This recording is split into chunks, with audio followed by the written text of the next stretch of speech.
Hello students. देखिए बेटा, आज का जो टॉपिक है हमारे पास में, आज हम नेक्स्ट चैप्टर स्टार्ट करने जा रहे हैं, थर्मल प्रॉपर्टीज ऑफ मैटर।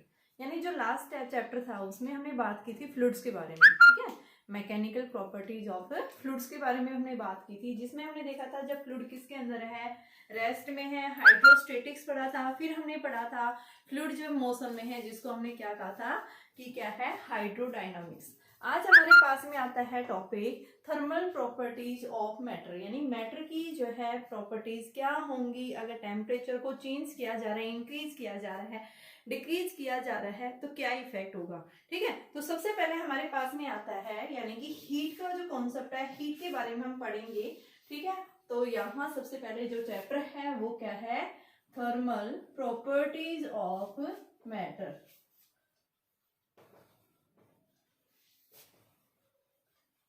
कि टेम्परेचर का क्या इफेक्ट पड़ता है मैटर के अंदर, जो भी चीजें प्रेजेंट्स हैं उनके ऊपर क्या है। तो सबसे पहले हम बात करेंगे भाई हीट जो है, हीट क्या होता है। तो हीट आप लोग सबसे पढ़ते आ रहे हैं 8th क्लास से, 7th क्लास में, 8th क्लास में आ जाता है। हीट का मतलब क्या है, यानी जिससे हमें हॉटनेस और कोल्डनेस का फील होता है, उसको हम क्या बोलते हैं, क्या है वो आपके पास में हीट है। ठीक है, तो यानी हीट हम क्या बताते हैं कि हीट क्या है, heat is the form of energy, is the form of energy which feels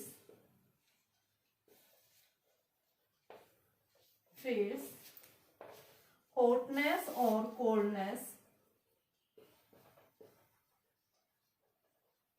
of a body, जिससे हमें किसी बॉडी की हॉटनेस और कोल्डनेस के बारे में पता लगता है।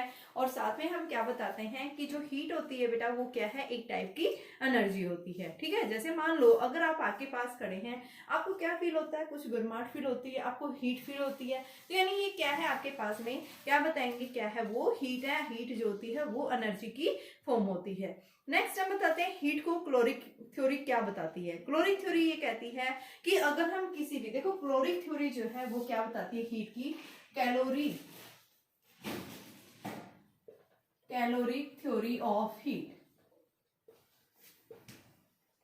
ये थ्योरी हमें बताती है कि अगर आप क्या कर रहे हैं किसी भी मान लो बॉडी के अंदर, अगर हीट को, कैलोरी को क्या कर रहे हैं, ऐड कर रहे हैं, कैलोरी को ऐड कर रहे हैं, हीट क्या हो जाएगी, उसकी इंक्रीज हो जाएगी। अगर आप कैलोरी को क्या कर रहे हैं, वहां से रिमूव कर रहे हैं, तो हीट क्या हो जाएगी, वहां से कम हो जाएगी, डिक्रीज हो जाएगी। ठीक है, तो यानी कैलोरी का मतलब क्या है कि अगर हम किसी भी बॉडी के अंदर कैलोरी को ऐड कर रहे हैं, यानी कैलोरी होती क्या है, सबसे पहले ये क्या है, एक टाइप की हीट होती है जो इनविजिबल है, वेटलेस है, एंड साथ में अडरलेस फ्लूइड होता है, जिसको हम क्या बोलते हैं, क्या है वो, क्लोरिक है। अगर हम किसी भी बॉडी के अंदर क्लोरिक को ऐड कर देते हैं या रिमूव कर देते हैं, तो जिसके कारण टेम्परेचर की वैल्यू इंक्रीज हो जाती है या फिर डिक्रीज हो जाती है, यानी उस फिनोमेना को ही हम क्या बोलते हैं, क्या है वो, कैलोरिक है। लेकिन यहाँ पे बताया गया है कि ये जो थ्योरी थी ये क्या हो गई थी, फेल हो गई थी। क्यों फेल हो गई थी, कि जो हीट जो होती है वो किस तरह से प्रोड्यूस होती है, रिफ्लेक्शन से द्वारा जो हीट प्रोड्यूस होती है उसको एक्सप्लेन करने में ये फेल हो गई थी। इस वजह से इस थ्योरी को क्या कर दिया गया, रिजेक्ट कर दिया गया। इसके बाद में इस थ्योरी को किससे रिप्लेस किया गया बेटा, डायनामिक थ्योरी को। पहली थ्योरी थी कैलोरिक थ्योरी। कैलोरिक थ्योरी के अंदर जिसमें हम टेम्परेचर के बारे में पढ़ते हैं कि अगर आप किसी भी बॉडी के अंदर कैलोरी को ऐड कर रहे हैं या फिर कैलोरी को डिक्रीज कर रहे हैं, तो टेम्परेचर की वैल्यू इंक्रीज या डिक्रीज हो जाती है। तो ये टेम्परेचर इंक्रीज या डिक्रीज हो रहा है, तो ये किस कारण से हो रहा है, तो यानी यहाँ पे क्या बताया गया कि कैलोरिक थ्योरी थी ये जो है यानी कि एक्सप्लेन करने में फेल हो गई थी कि भाई कैलोरी जो है यानी जो हीट प्रोड्यूस होती है वो फ्रिक्शन, जब भी कोई बॉडी क्या करिए किसी दूसरी बॉडी के साथ में कांटेक्ट में आ रही है, फ्रिक्शन के कारण जो है वहां पे जो हीट किस तरह से प्रोड्यूस हो रही है उसको एक्सप्लेन करने में ये थ्योरी क्या हो गई थी, फेल हो गई थी। तो इस थ्योरी को क्या कर दिया गया, रिजेक्ट कर दिया गया। और इसके बाद में फिर दूसरी थ्योरी बताई गई, कौन सी, डायनामिक थ्योरी। जो आज हम पढ़ रहे हैं, जो अभी हम पढ़ रहे हैं वो कौन सी है, डायनामिक थ्योरी है। डायनामिक थ्योरी के अंदर हम क्या बताते हैं कि हमारा जो मैटर के अंदर है वो क्या है, यानी मैटर जो है ऑल सब्सटेंसेस से मिलकर बना हुआ है, जिसके अंदर सॉलिड, लिक्विड और गैसेस हैं। ठीक है, ये मॉलिक्यूल्स क्या करते हैं, कॉन्टिन्यूसली रैंडमली मूव कर रहे हैं। तो डायनामिक थ्योरी ऑफ जो है आपकी हीट है वो क्या कहती है कि टेम्परेचर जो है वो डिपेंड करता है कि किसी बॉडी के पास में किस तरह का सब्सटेंस से बनी हुई है। ठीक है, तो डायनामिक थ्योरी हमें बताती है, dynamic theory of heat, dynamic theory of heat, कि हीट जब मौसम में होगी तो मौसम के कारण किस तरह से हीट प्रोड्यूस हो रही है। तो यहाँ पे हम क्या बता रहे हैं कि यहाँ पे जो भी मॉलिक्यूल्स होते हैं यानी मैटर के अंदर, जैसे सॉलिड, लिक्विड और गैसेस के अंदर जो मॉलिक्यूल्स प्रेजेंट होते हैं वो किस फॉर्म में होते हैं, यानी कि वो रेंडमली क्या करते रहते हैं, मूवमेंट करते रहते हैं। उनके अंदर जो मूवमेंट होता है वो वेरियस टाइप्स का मूवमेंट हो सकता है, ठीक है। तो यहाँ पे क्या कह रहा है कि जब वो पार्टिकल्स मूवमेंट कर रहे हैं मौसम की वजह से क्या होगा, वहां काइनेटिक एनर्जी बढ़ेगी। अगर उनकी काइनेटिक एनर्जी बढ़ रही है तो टेम्परेचर भी क्या होगा, उनका इंक्रीज हो जाता है। तो यानी वो यहाँ से इस थ्योरी को एक्सप्लेन करने में क्या रही है, यानी कि जो डायनामिक थ्योरी थी ये थ्योरी बिल्कुल जो है सही साबित हुई है। कि यानी क्या बताया गया, मैटर के अंदर जो है भाई क्या होते हैं, large number of particles present है। हमारा मैटर जो है वो किससे बना है, a large number of tiny particle से मिलकर बना है, जिनको हम क्या बोलते हैं, मॉलिक्यूल्स बोलते हैं। और हमारे जो मैटर के अंदर यानी इस यूनिवर्स के अंदर जो भी पार्टिकल्स हैं, जो भी सब्सटेंस है, वो किससे मिलके बने हैं, कि छोटे छोटे एलिमेंट से मिलके बने हैं। और इन एलिमेंट्स के पास में क्या होता है, अपना खुद का टेम्परेचर होता है, अपनी खुद की एनर्जी होती है। इनके पास में क्या होता है, एक टाइप का मौसम भी होता है। तो वो मौसम किस टाइप का होता है, तो यहाँ पे जो है आपके पास में भाई हीट को एक्सप्लेन करने में कौन सी थ्योरी सक्सेस हुई थी, डायनामिक थ्योरी सक्सेस हुई थी। क्योंकि जो हम क्या बताते हैं, every substance is made up of the molecules and these molecules are randomly movement. ये मॉलिक्यूल्स क्या कर रहे हैं, रैंडमली मूवमेंट करते रहते हैं। इनके पास में वेरियस टाइप्स का मौसम होता है। अब वेरियस टाइप्स के जो मौसम्स होता है मॉलिक्यूल्स के पास में, कौन से टाइप्स का, first is the translatory motion, translatory motion, second rotational motion,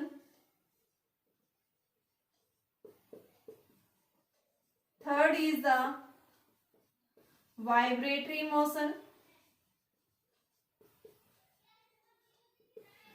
यानी ये वेरियस टाइप्स के क्या आते हैं, इन बॉडीज के अंदर मोशन होता है। कौन कौन सा, सबसे पहले बेटा translatory motion, rotational motion, vibratory motion. Translation का मतलब क्या है, कि अगर क्या कर रहे हैं, मॉलिक्यूल्स एक स्ट्रेट लाइन में मूव कर रहे हैं तो उसको हम क्या बोलते हैं, क्या है वो, ट्रांसलेटरी। रोटेशनल में क्या होता है, कोई भी बॉडी जब किसी फिक्स एक्सिस के अबाउट रोटेट कर रही है। और वाइब्रेशन का मतलब क्या है, कि कोई भी body true and fro motion. Translatory का मतलब मान लो कोई भी बॉडी एक स्ट्रेट लाइन में मूवमेंट कर रही है, तो स्ट्रेट लाइन में जब भी कोई बॉडी मूवमेंट कर रही है तो वहां पे कैसा मोशन होगा, ट्रांसलेटरी, ठीक है। लीनियर पाथ के अंदर रेक्टिलिनियर मोशन को भी हम ट्रांसलेटरी मोशन बोल सकते हैं। कि जब भी कोई पार्टिकल क्या कर रहा है, मॉलिक्यूल से एक स्ट्रेट लाइन में क्या कर रहे हैं बेटा, मूवमेंट कर रहे हैं। जब स्ट्रेट लाइन में मूवमेंट करेंगे तो उनके मोशन के कारण यहाँ पे भी क्या होगी, एनर्जी प्रोड्यूस होगी, हीट प्रोड्यूस होगी। दूसरा आता है हमारे पास में rotational motion.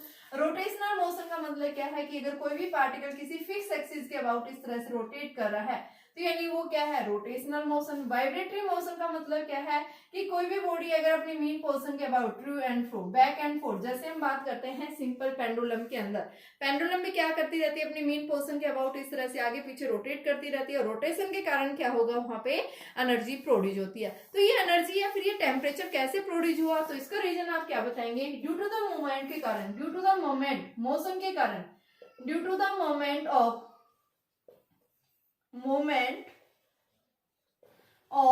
molecules, their kinetic energy will increase. Kinetic energy increase होगी तो उससे टेम्परेचर भी क्या हो जाएगा, इंक्रीज हो जाएगा। जितनी ज्यादा मॉलिक्यूल्स की स्पीड होगी काइनेटिक एनर्जी उतनी ही ज्यादा होगी, जितनी ज्यादा काइनेटिक एनर्जी होगी उतनी ही ज्यादा इनके पास में क्या होगी बेटा, इनकी टेम्परेचर की वैल्यू भी इंक्रीज होती जाती है, ठीक है। अब जैसे मान लो हम क्या बता रहे हैं, कि मान लो मैंने क्या लिया, एक कप ऑफ टी लिया, मैंने उसको क्या किया, कि उस कप ऑफ टी को मैंने एज इट इज रख दिया। आफ्टर सम टाइम्स मैं क्या ऑब्जर्व करती हूँ, कि चाय जो कप के अंदर रखी हुई थी कुछ समय बाद जो है वो ठंडी हो जाती है। क्यों होता है ऐसा, कि वो जो हीट थी, यानी कप के अंदर पहले क्या था, हाई टेम्परेचर था, जो चाय भरी हुई थी उसके अंदर, तो यानी गर्म चाय थी, उसके अंदर टेम्परेचर क्या था, हाई था। और अब उसने अपने टेम्परेचर को क्या करना शुरू कर दिया बेटा, एनवायरमेंट के अंदर, सराउंडिंग के अंदर उसने ट्रांसफर करना शुरू कर दिया। ठीक है। और जब तक ट्रांसफर करती गई, जब तक उसका टेम्परेचर जो सराउंडिंग टेम्परेचर के इक्वल ना हो गया, वो इक्विलिब्रियम कंडीशन के अंदर नहीं आ गई हो। ठीक है, तो बात कर रहे हैं कि हम क्या बता रहे हैं, टेम्परेचर, यानी टेम्परेचर जो है ये क्या है, ये अपनी एनर्जी को जो है क्या, टेम्परेचर जो है हाइयर से लोअर की तरफ फ्लो करता है। अगर कोई भी बॉडी के पास अगर हाइयर टेम्परेचर है तो क्या करेगा, हीट वहां से हाइयर से लोअर की तरफ क्या करेगी, फ्लो करेगी। और जब तक फ्लो करेगी जब तक कि क्या ना हो जाए, उसका टेम्परेचर सराउंडिंग टेम्परेचर के इक्वल ना हो जाए। जैसे सराउंडिंग टेम्परेचर के इक्वल हो जाता है उस केस में हम क्या बोलते हैं, क्या है वो, इक्विलिब्रियम कंडीशन के अंदर है। तो यानी हम क्या बताते हैं कि भाई हीट जो है, हीट क्या है, एक टाइप की जो है एनर्जी होती है जो फ्लो करती है फ्रॉम हाइयर टू लोअर, यानी हाइयर पोटेंशियल से लोअर पोटेंशियल की तरफ क्या करती है, मूवमेंट करती रहती है। अगर किसी एक बॉडी के पास में टेम्परेचर हाई है, दूसरे के पास लो है, तो हीट क्या करेगी, हाइयर से लोअर टेम्परेचर की तरफ क्या करती है, मूवमेंट करती रहती है। और जब तक मूवमेंट करती रहेगी जब तक कि इनका टेम्परेचर क्या ना हो जाए, दोनों बॉडीज का सेम ना हो जाए। ठीक है, तो ये क्या है, हमारे पास में हीट है। अब हीट की डेफिनेशन आप क्या बताएंगे, भाई हीट होती क्या है, तो सबसे पहले हीट की फॉर्मूला आप यही बताएंगे। भाई हीट जो है वो क्या होती है, एक तरह से फॉर्म ऑफ एनर्जी होती है, जिसके कारण हमें क्या होता है, हॉटनेस और कोल्डनेस का फील होता है। ठीक है, हीट एनर्जी जो होती है वो क्या है, एक इंटरनल एनर्जी का पार्ट है। ठीक है, इंटरनल एनर्जी कैसे है, क्योंकि मॉलिक्यूल्स की शेप के कारण और साथ में मूवमेंट कर रहे हैं, तो शेप और मोशन के कारण जो है उनके पास में जो एनर्जी एसोसिएट होती है, उस एनर्जी को भी हम क्या बोलते हैं, क्या है वो, उनकी खुद की इंटरनल एनर्जी है। ठीक है, तो ऐसा यूनिट जो हम क्या बताते हैं इसकी, ऐसा यूनिट जो है एनर्जी हीट की जो होगी वो क्या होगी, जूल होगी। क्या होगी, जूल होगी। सीजीएस यूनिट जो है वो हम क्या बताते हैं, कैलोरी।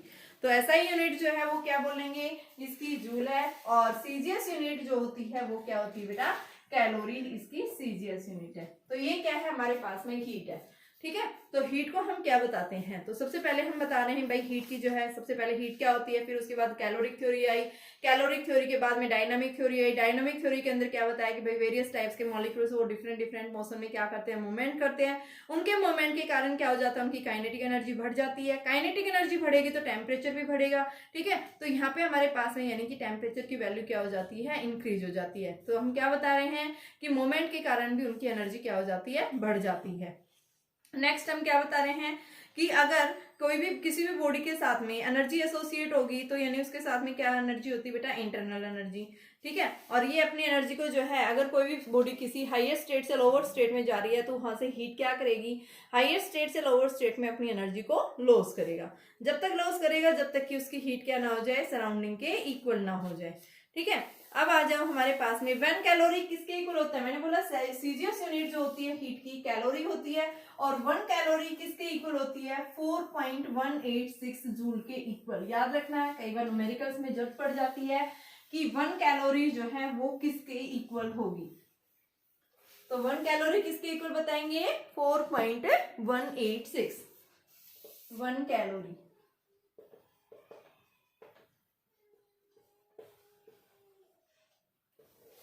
ये इसकी कैलोरी यूनिट है। ठीक है, अब आ जाते हैं हम Joule's mechanical equivalent of heat. Joule's mechanical equivalent of heat. देखिए जूल्स की थ्योरी के अकॉर्डिंग यानी क्या बताया गया था कि एक्सपेरिमेंटली जूल ने एक्सप्लेन किया था कि हीट जब भी प्रोड्यूस होती है तो वहां पे जो अमाउंट ऑफ वर्क डन होगा वो अमाउंट ऑफ वर्क डन किसमें कन्वर्ट हो जाता है, हीट के अंदर। कि जूल्स ने क्या बढ़ा था, क्या ऑब्जर्वेशन की थी, जब एक प्रैक्टिकल किया था तो प्रैक्टिकल्स में उसने देखा कि यहाँ पे जो भी एनर्जी प्रोड्यूस हो रही है, यानी कि हम क्या बता रहे हैं कि जब भी कोई बॉडी क्या कर रही है कि यानी कि एक्सपेरिमेंट्स के अंदर मान लो कोई भी बॉडी कुछ काम कर रही है तो वहां पे जो वर्क डन होगा वो वर्क डन जो है वो किसके इक्वल होगा बेटा, हीट जो है, यानी जितना ज्यादा हीट प्रोड्यूस होगी वर्क डन भी उतना ही ज्यादा होगा। तो यहाँ पे जैसे हम प्रोपोर्शनल को हटाते हैं तो उसकी जगह क्या आता है, कांस्टेंट, और इस कांस्टेंट को हम क्या बोलते हैं, जूल्स इक्विवेलेंट कांस्टेंट, और ये क्या आ गया Q। तो यहाँ से J हमारे पास W/Q, तो ये क्या है, जूल्स इक्विवेलेंट कांस्टेंट, और इस जूल इक्विवेलेंट कांस्टेंट की वैल्यू क्या होगी कि amount of work done will be equal to the heat produce, कि भाई जितनी ज्यादा हीट प्रोड्यूस होगी, अगर किसी भी मान लो आपके पास में कोई भी डिवाइस है, जितना ज्यादा काम करेगा उतनी ही ज्यादा क्या होगी उसमें हीट प्रोड्यूस होगी। ठीक है, ये जूल्स जो है यानी कि एक्सपेरिमेंट से वेरीफाई किया गया था, और इसी एक्सपेरिमेंट से हमारे पास में क्या आया था, जूल्स मैकेनिकल इक्विवेलेंट कांस्टेंट की वैल्यू आई थी, और इस इक्विवेलेंट कांस्टेंट की वैल्यू जो आती है वो क्या है, J is equal to W by Q के इक्वल है। अगर हम क्या ले लेते हैं, Q की वैल्यू 1 ले लेते हैं, तो उस केस में हमारे पास में if Q is equal to 1 then J will be equal to W, Joule's equivalent will be equal to the amount of work done when the heat produce is unit. ठीक है, तो उस केस में हमारे पास वैल्यू ये आ गई। Next आता है बेटा टेम्परेचर। अब टेम्परेचर और हीट के बीच में बेसिक डिफरेंस क्या है, तो हीट और टेम्परेचर दोनों क्या होती है, एनर्जी की फॉर्म होती है। टेम्परेचर हमें क्या बताता है, हॉटनेस और कोल्डनेस की डिग्री को एक्सप्लेन करता है, भाई कितना ज्यादा टेम्परेचर है कितना लो है, ये जो है टेम्परेचर एक इफेक्ट होता है। ठीक है, हीट के अंदर क्या हो जाता है कि कोई भी बॉडी अगर हीट करनी है यानी टेम्परेचर अगर आप बढ़ाओगे तो एनर्जी भी क्या होगी उसकी उतनी ही ज्यादा इंक्रीज हो जाती है। ठीक है बेटा, अब नेक्स्ट आता है हमारे पास में टेम्परेचर को आप कैसे मेजरमेंट करते हैं, how can you measurement the temperature. तो यहाँ पे टेम्परेचर को मेजरमेंट करने के लिए हमारे पास में वेरियस टाइप्स के क्या हैं, थर्मोमीटर्स लगे हुए हैं। तो अब हमें क्या करना है, इन थर्मोमीटर्स की यानी कि इनके स्केल को चेंज करना है from one scale to another. तो कैसे हम इसको चेंज करेंगे, तो अब नेक्स्ट यानी कि इसके अंदर हम देखेंगे conversion of temperature in one scale to another.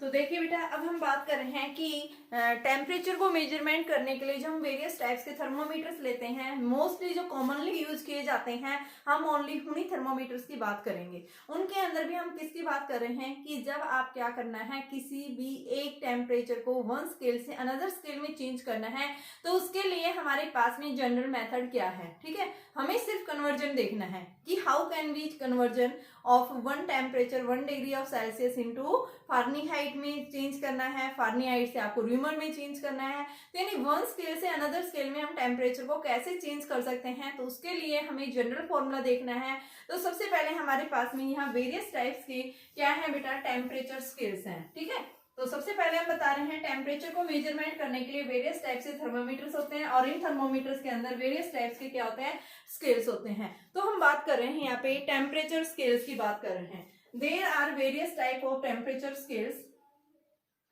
Are various types of scale. First is the, हमारे पास में जो पहला स्केल आता है वो कौन सा बेटा, Celsius temperature scale, Celsius temperature scale. Second आता है फारेनहाइट, देखो फारेनहाइट की स्पेलिंग क्या है, FAHREN, Fahrenheit temperature scale. Third आता है र्यूमर स्केल, एंड फोर्थ आता है हमारे पास में किस टाइप का है बेटा, फोर्थ जो है एब्सोल्यूट टेम्परेचर स्केल। ठीक है, यानी ये 4 टाइप्स के हम क्या करते हैं, स्केल्स कंसीडर करते हैं, जिसको आप केल्विन स्केल भी बोल सकते हैं। केल्विन स्केल एब्सोल्यूट जो होता है ना वो केल्विन, हम जनरली केल्विन ही यूज करते हैं, केल्विन स्केल। ये 4 टाइप्स के हम क्या लेते हैं, स्केल्स यूज करते हैं जब भी आप क्या कर रहे हैं, थर्मोमीटर्स यूज करते हैं। तो थर्मोमीटर्स भी आपके पास में वेरियस टाइप्स के थर्मोमीटर्स होते हैं, जैसे हम बात करते हैं भाई वॉल्यूम गैस थर्मोमीटर है, मरकरी थर्मोमीटर है, प्रेशर गैस थर्मोमीटर है। ठीक है, तो यहाँ पे आपके पास वेरियस टाइप्स के थर्मोमीटर्स होते हैं। तो इन थर्मोमीटर्स के पास में जो है क्या होते हैं, कुछ फिक्स पॉइंट्स होती हैं, अपर फिक्स पॉइंट और लोअर फिक्स पॉइंट। तो फिक्स पॉइंट जो होते हैं इन टेम्परेचर स्केल्स के वो क्या क्या है, सबसे पहले हम बात कर रहे हैं कि आपके पास में जो सेल्सियस स्केल है वो सेल्सियस स्केल में क्या है, यानी लोअर फिक्स पॉइंट क्या होगा। देखो लोअर फिक्स पॉइंट का मतलब क्या है और अपर फिक्स पॉइंट का मतलब क्या है। लोअर फिक्स पॉइंट एंड, यहां पे लिख देती lower fix point, upper fix point, lower fix point, upper fix point, lower fix point, upper fix point, lower fix point, upper fix point. Lower fix point का मतलब कि ice जो है melt होना शुरू कर देती है कितने टेम्परेचर पे।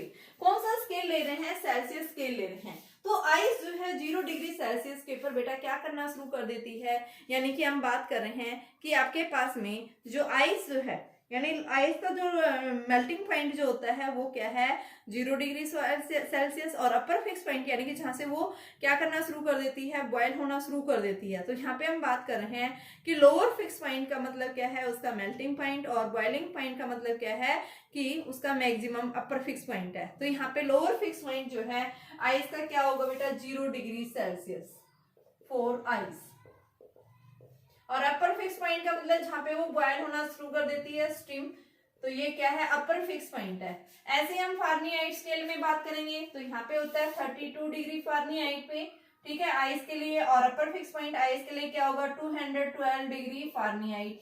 ऐसे ही आप बात करेंगे र्यूमर स्केल की तो 0 डिग्री र्यूमर, और यहाँ पे 80 डिग्री र्यूमर, ठीक है। अपर फिक्स पॉइंट और लोअर फिक्स पॉइंट इसका 0 डिग्री आर और 8 डिग्री आर, ये सॉरी 80 डिग्री आर। और केल्विन स्केल में होता है 273 पॉइंट समथिंग होता है, कितना आता है देखो 273.15 केल्विन लोअर फिक्स पॉइंट, और अपर फिक्स पॉइंट होता है इसका 373.15 केल्विन। ये हमारे पास में लोअर फिक्स पॉइंट और अपर फिक्स पॉइंट होते हैं। अब हमें क्या करना है, इनके टेम्परेचर्स को चेंज करना है from one scale to another, conversion from one scale to another. एक तो आपने ये ध्यान रखना, अब इसी को हमें चेंज करना है कि कैसे हम इनको चेंज करेंगे। तो देखो जब भी आप किसी भी टेम्परेचर के वन स्केल को अनदर स्केल में चेंज कर रहे हैं, conversion of temperature in one scale to another, तो उसके लिए हम क्या लेंगे, temperature in one scale minus lower fix point upon में, यहां पे हम क्या लेंगे देखो टेम्परेचर इन वन स्केल लिया है, दूसरा हम upper fix point minus lower fix point, ये दोनों केसेस में वही रहेगा, upper fix point minus lower fix point is equal to temperature in another scale minus lower fix point, minus है यहाँ पे upper fix point minus lower fix point.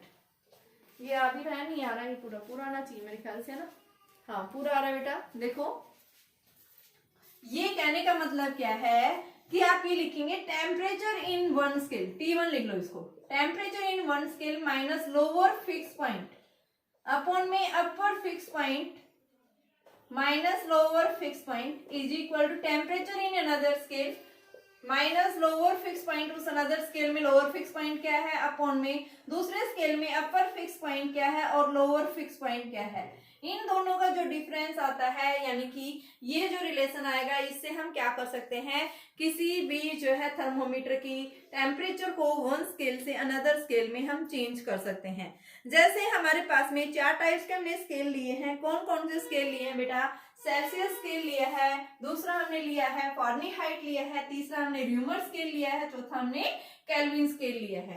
तो Celsius scale में मैंने क्या लिया है यहाँ से C माइनस, इसमें लोअर फिक्स पॉइंट कितना होता है 0, C माइनस 0, अपर फिक्स पॉइंट कितना है 100 minus 0 is equal to T2। दूसरा स्केल क्या है, ये तो मेरे पास सेल्सियस में आ गया। अब मैं दूसरा किस में लूंगी, यहाँ पे फारेनहाइट में। फारेनहाइट में मेरे पास में क्या आ जाएगा F माइनस 32 अपॉन में 212 माइनस 32 इज इक्वल टू, तीसरा क्या है र्यूमर स्केल में R माइनस 0 अपॉन में 80, ठीक है। और फोर्थ मेरे पास में क्या है, यानी कि केल्विन वाला है, केल्विन में क्या लिखेंगे, यानी कि T माइनस 273.15 अपॉन में 100, क्योंकि 373.15 माइनस 273.15 का डिफरेंस लेते हैं तो 100 आएगा। तो आपके पास में ये फॉर्मूला बन गया। देखो क्या फॉर्मूला आएगा हमारे पास में,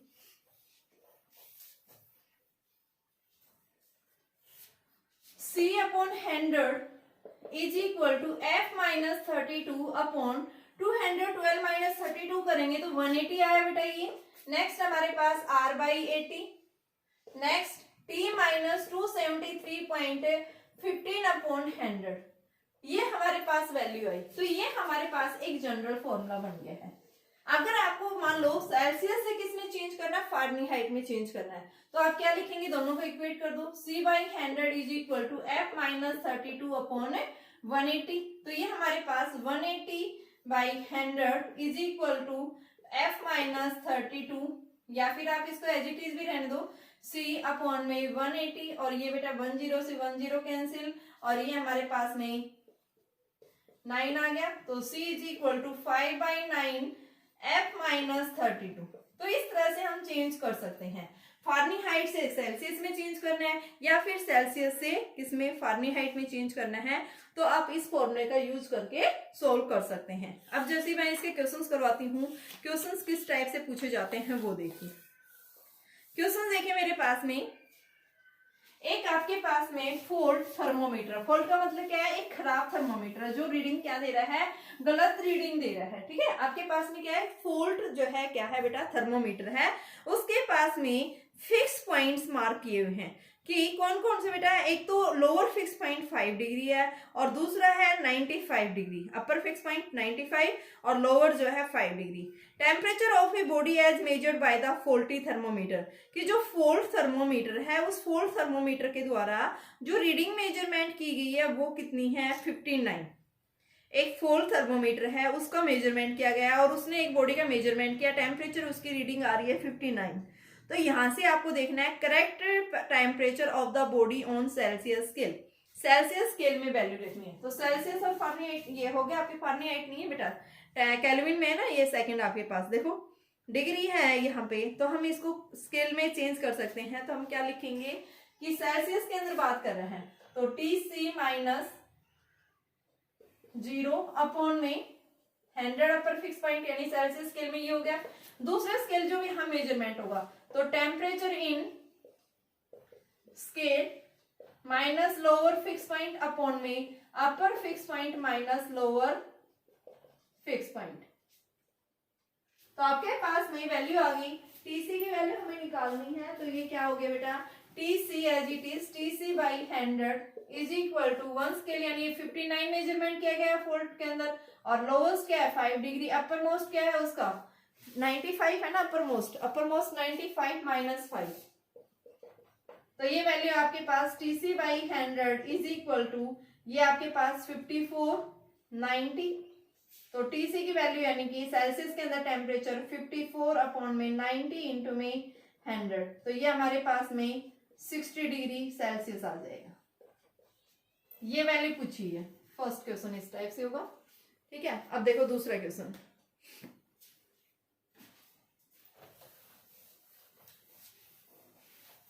सेकंड क्वेश्चन थोड़ा सा अलग है, देखो क्या बोल रहे हैं।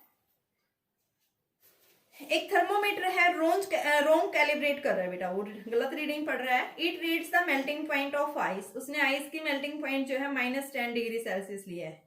आइस का मेल्टिंग पॉइंट कितना लिया है, 10 डिग्री सेल्सियस, ठीक है। It read 60 degree Celsius in place of 50 degree, उसने क्या किया कि ये जो 50 डिग्री सेल्सियस की जगह 60 डिग्री उसने रीड किया है, ठीक है। मेल्टिंग पॉइंट दे रखा है -10 और उसने 50 डिग्री सेल्सियस की जगह 60 डिग्री उसने मेजरमेंट किया है। तो टेम्परेचर बताओ बॉइलिंग पॉइंट, यानी अपर फिक्स पॉइंट पूछा है इसने कि उस स्केल के अंदर वाटर का अपर फिक्स पॉइंट जो होगा वो किसके इक्वल होगा, ठीक है बेटा, अपर फिक्स पॉइंट। तो इस अपर फिक्स पॉइंट के अंदर हम किसकी बात करेंगे, तो यहाँ पे आपके पास दो स्केल्स दिए हुए हैं। फर्स्ट जो है आपके पास दिया हुआ है कि फर्स्ट स्केल के अंदर जो है उसका लोअर फिक्स पॉइंट जो है वो दे रखा है कितना आपके पास में, यानी 10 डिग्री सेल्सियस है, लोअर फिक्स पॉइंट नहीं है, ये क्या है आपके पास में 10 डिग्री सेल्सियस ये वैल्यू दी हुई है, ठीक है। तो देखो इसको हम कैसे करेंगे, तो देखो बेटा आपके पास में जो क्वेश्चन दिया हुआ है, क्वेश्चन क्या कहता है हमारे पास में कि एक थर्मोमीटर है, इस थर्मोमीटर के अंदर जो है it reads melting point of ice, ice का जो मेल्टिंग पॉइंट है वो कितना दिया हुआ है, -10 डिग्री सेल्सियस दिया हुआ है, ठीक है। तो टेम्परेचर ऑफ द, यानी कि इसको हमने क्या मान लिया θ2। आपके पास में जो फोल्ट थर्मोमीटर है उस यानी कि फोल्ट थर्मोमीटर का यानी रीडिंग ऑफ फॉल्टी थर्मोमीटर, उसको हमने क्या मान लिया थीटा 2 मान लिया, और थीटा 1 हमने क्या मान लिया, ये लोअर फिक्स पॉइंट मान लिया उसी फोल्ड थर्मोमीटर का। क्या है बेटा, ये थीटा 1 लोअर फिक्स पॉइंट है ये ऑफ ए फोल्ड थर्मोमीटर। और एन हमने क्या मान लिया है कि नंबर ऑफ डिविजन है अपर fix point minus lower fix point के बीच का डिफरेंस जो है वो क्या है, एन है। तो हमारे पास में देखो हमने पीछे फॉर्मूला पढ़ा था, क्या फॉर्मूला पढ़ा था, C बाई 100 माइनस, इसकी जगह मैं क्या लिखूं, थीटा 2 माइनस थीटा 1। देखो ये थीटा 2 मैंने क्या माना, रीडिंग ली है, इसकी जगह मैंने थीटा 1 ले लिया, अपॉन में इनको बीच का डिफरेंस जो है एन ले लिया हमने। भाई अपर फिक्स पॉइंट माइनस उसको एन रख दिया, मैंने यहाँ से इस इक्वेशन में रख दिया। अब देखो क्वेश्चन के अकॉर्डिंग फर्स्ट केस क्या है मेरे पास, देखो क्वेश्चन ये बोल रहा है कि आपके पास में जो एक थर्मोमीटर था उस थर्मोमीटर का मेल्टिंग पॉइंट जो है वो कितना दे रखा है, -10 डिग्री सेल्सियस, यानी कि उस थर्मोमीटर का जो टेम्परेचर है वो कितना है, -10 डिग्री सेल्सियस है। तो यहाँ पे हम इस केस में रखेंगे। अब सेल्सियस स्केल में यहाँ पे कितना टेम्परेचर था ये हमें नहीं दिया हुआ, तो इसको मैं क्या रख दूंगी, 0/100 is equal to -10 minus theta 1 upon में एन। तो यहाँ से हम जब इसको सोल्व करते हैं तो हमारे पास ये वैल्यू क्या आ गई, 0 is equal to 100 into -10 minus theta. तो यहाँ से आपके पास में वैल्यू आएगी तो वही 0 हो गया, तो ये -10 माइनस थीटा 1 बराबर 0, तो थीटा 1 इज इक्वल टू 10 आ गया। -10 यानी कि आपके पास में थीटा 1 की वैल्यू जो है वो -10 डिग्री सेल्सियस आ गई। सेकंड केस में क्या कह रहा है कि वहां पे वही 60 की जगह क्या पढ़ लिया उसने, 50 पढ़ लिया, तो 50 यानी कि क्या है, C की वैल्यू क्या है, 50।